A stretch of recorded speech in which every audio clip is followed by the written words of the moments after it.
Is the governor of Texas powerful?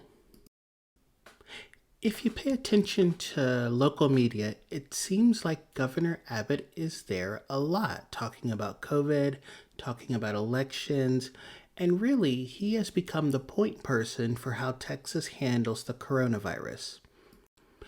But if you read any Texas government textbook, they will say that the governor is weak. So, where's the disconnect between the news and the government textbook writers? Well, first we need to look at why we think the governor is weak. We largely come to that conclusion based on the state constitution. The state constitution establishes what's called a plural executive model, which means that most of the statewide officials are people that we, the voters, choose rather than the governor appoints.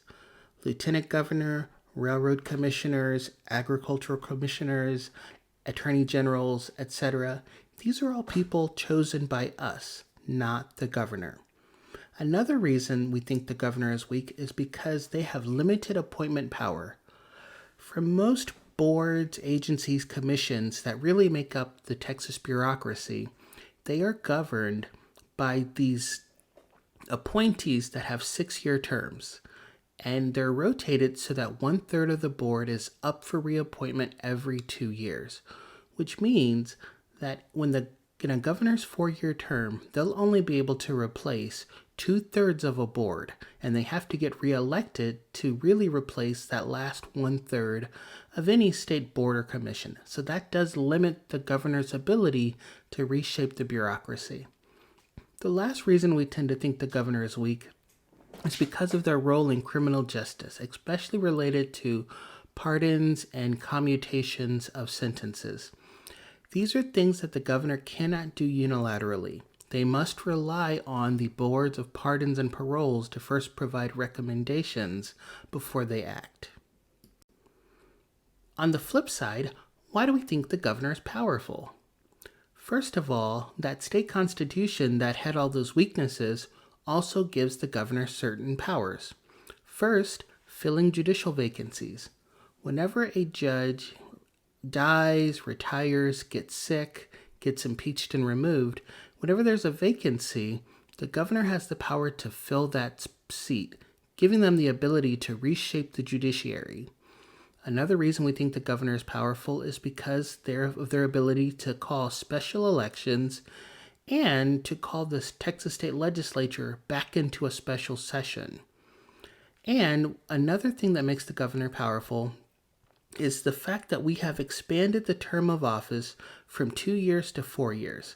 Originally, the governor was a 2-year job, and then in the 1970s, we expanded it to 4 years, which gives the governor basically double the time in office, double the power. Another reason we think the governor is powerful is because of how they work with the state legislature. In addition to being able to call them back into special session, the state legislature is a part-time operation. They only meet for 140 days every other year. The governor is a full-time job. And so, even though our state legislatures may come back to their districts, the governor has to remain in Austin and continue doing the job. So there's more visibility there. And when the legislature is out of session, the governor is able to fill any kind of open vacancies with interim appointments. That yes, those people have to be confirmed by the Senate later, but at that point, that's usually just a customary thing because the person who was appointed by the governor has already been doing the job for up to 6 months to a year and a half. And then the last reason the governor is powerful is because of state statutes. Laws created by the state legislature have been put in place to give the governor more power. Let's look at 2 examples. First is COVID. One of the reasons Governor Abbott is able to create mask mandates, able to shut down bars, reopen bars, and able to really shape how Texas responds to the coronavirus pandemic is because of this statute called Government Code Section 418.014. And this basically is the declaration of disasters. When a disaster is proclaimed in Texas, the governor has additional power that they normally wouldn't have during everyday governing. And because the coronavirus is considered a disaster, according to a declaration signed by Governor Abbott, the governor does have additional power that they normally wouldn't have. Another example of a state statute expanding the governor's power is Occupational Code Section 57.001, and this is a relatively new piece of legislation. It gives the governor's office the ability to approve new rules by state licensing boards. And this came up recently related to social workers, when the governor's office said that social workers can now turn away LGBTQ and or disabled clients. This is a regulatory board that deals with licensing social workers, and so any new rule passed by that board has to be approved by the governor. And the governor's office actually told the regulatory board that social workers must be able to turn away these clients. The regulatory board didn't want that rule, and that was put upon them by the governor. And again, that was done because a recent law that was passed in 2019 gives the governor this power. So the question really does become, if the governor has gained power through all these statutes, why would the legislature do that? And it comes down to two things. One is partisanship.